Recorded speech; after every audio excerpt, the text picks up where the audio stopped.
Welcome back to Primetime News. And a special welcome once again to our viewers on onespotmedia.com. Up first this evening, Prime Minister Andrew Holness is confident that what he calls good sense will prevail in the ongoing impasse between the government and the opposition over the draft constitutional reform report. Mr. Holness addressed the issue at today's post-cabinet press briefing. Jamaica Maitland reports. There must be consensus. That declaration from Prime Minister Andrew Holness after the opposition's People's National Party refused to sign the recommendations of the Constitutional Reform Committee. I am disappointed, but I am not surprised.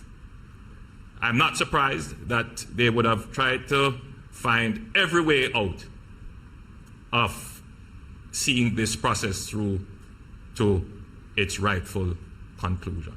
On Tuesday, opposition leader Mark Golding outlined the reason for not signing the draft constitutional reform document: the exclusion of the Caribbean Court of Justice as the country's final appellate court, a major reason why. But the Prime Minister, during an unannounced appearance at Wednesday's post-cabinet press briefing, says there was no agreement that a decision of a final appellate court would have been made now. We came to an understanding that the process would be a phased process, that we would move on the matters on which we agreed, which would be the Jamaica becoming a republic, and the other matters that were a little bit more complex, on which consensus ought to be fully realized, that those would come in the second phase of the process.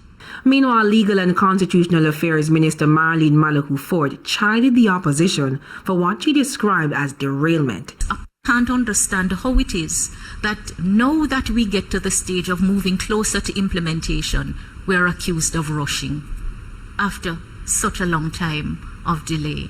The opposition has strongly denied it. I don't see this as deriving any political benefit for me or us. I don't see where that is in this.